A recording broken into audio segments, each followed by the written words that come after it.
Bonjour à tous, bienvenue dans la jungle botanique comestible. Aujourd'hui, je vais vous proposer une petite promenade en vous montrant ce qui se passe au mois d'avril 2020 dans le jardin. Voilà. Alors d'abord, je vous rappelle qu'il y a eu des inondations en janvier, puis il a beaucoup plu par la suite. Et on en a eu un super mois de février. Par contre, en mars, c'était assez horrible. Il a fait tout gris, mais il n'a pas tellement plu. Et en avril, il a commencé à faire beau, mais il pleut toujours pas. Et alors, qu'est-ce qui se passe? Donc les nappes phréatiques sont pleines. Il y a même des endroits où ça déborde. Par contre, toutes les parties argileuses en surface, vous voyez, ça fait comme si on était vraiment au milieu de l'été. Donc c'est un peu compliqué au jardin parce que voilà, les parties non paillées ou pas assez pour laisser passer les petites plantes. Par exemple, là j'ai mis un petit chou, donc je ne peux pas mettre 10 cm de paille, 2 cm. Et donc ici ça va être super sec là. Donc voilà, je suis obligé d'arroser, c'est un peu bizarre, quoi. Mais bon, les parties qui sont super paillées, elles conservent l'humidité et donc ça va. Voilà, alors qu'est-ce qui se passe? Donc vous avez vu les petites orchidées sauvages, des primes verts, il y a de la salade, là on a les artichauts, les petites fraises, donc on a les genêts qui ont poussé, les choux sont en fleurs, il y a des salsifis sauvages, ouais, petites aromatiques se portent bien, les mûres elles poussent, voilà les petits pruniers, voilà, le figuier. Alors les figuiers ils sont, les feuilles sont sorties mais il a fait froid juste après et du coup ils se sont pris un coup de gel comme d'habitude. Mais bon, ça devrait pas être trop grave cette année si gèle pas plus. Voilà.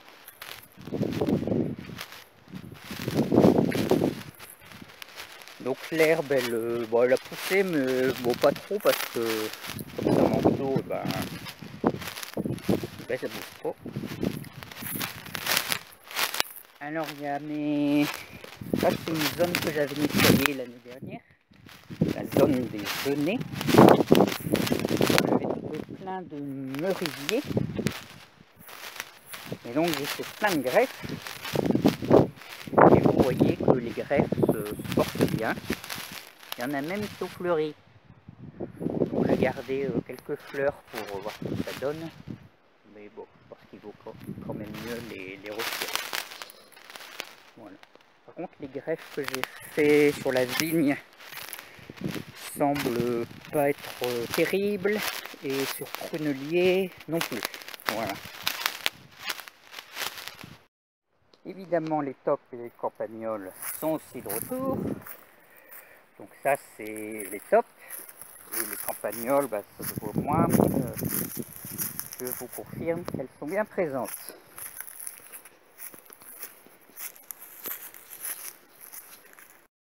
Donc ici, on se situe à l'entrée du parc. Et donc vous voyez, il y a des pêchers, des choux, plein de choses.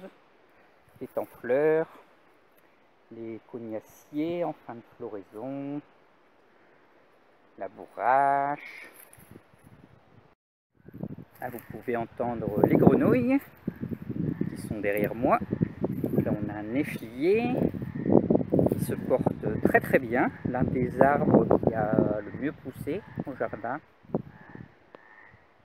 Ici on a des petites choses, j'ai commencé à planter des crônes, des ocas, du réfort. Alors les trucs bizarres que vous voyez, c'est des techniques anti-campagnols. je parlerai un peu plus tard. Là, c'est ma butte palmier, où il y a les petits pois qui poussent.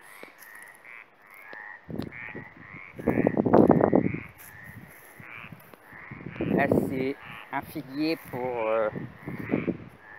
pouvoir se mettre dessus et pas abîmer les plantes. Là,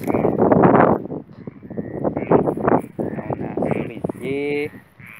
Voilà, les chênes, pruniers. Pruniers aussi. Voilà, donc tout se porte bien, les petites fraises qui poussent, de l'aronie, mon abricotier. Bon, comme il est tout seul et qu'il est au vent, je crois que c'est pour ça qu'il ne fait pas d'abricots. Mais bon, prochainement, normalement, il aura des copains et il se portera peut-être mieux. Donc ici, on a un cornouiller. Là, on a des petites zones où j'ai essayé de faire des engrais verts en semi-direct. Mais bon, comme il n'a pas plu dernièrement, je crois que ça n'a pas marché. Et bon, du coup, ça fera une zone où je laisserai pousser et on verra ce que ça donne. Voilà. Donc au loin, on peut voir le pommier, le mélanchier devant et plein de petits arbres. Là, on a quelques petites fleurs, le feijoa. Donc là, on a les petits pois qui poussent. Et voilà, j'ai planté des groseilliers, bon, je les ai protégés, des campagnols, et voilà. Et de la moutarde. Vous voyez que les poules se portent bien. Et les petits cochonnades aussi. Et on mord pas Cyril. Vilaine poule, c'est pas comme ça que je t'ai appris. Et dans la serre, eh ben, ça se porte bien, il y a plein de choses. J'ai j'ai encore pas mal de semis à mettre en place, mais sinon, tout pousse. Là, il y a des parties en pleine terre. Voilà, là, il y a des petites salades, des pommes de terre. Là, il y a une rhubarbe que je dois sortir, et des capucines, des fèves, des pois. Voilà, il y a plein de choses. J'ai j'ai planté des petites courgettes. Il faut que je les retrouve. C'est où? Elle est là, cachée. Voilà, des salades. Là, j'ai fait des pots de crône qu'il y aura à vendre, du houblon. Voilà, il y a plein de mâches là. Après, il y a des petites boutures que j'ai faites. Et voilà, les pommes de terre. Plein de choses. Et le mizuma. Miam miam. Ici, c'est un endroit où il y a beaucoup d'arbres. On peut dire que c'est la forêt. Et il y a surtout des érables et des frênes qui rendent la culture au sol vraiment impossible. Donc je cultive en pot.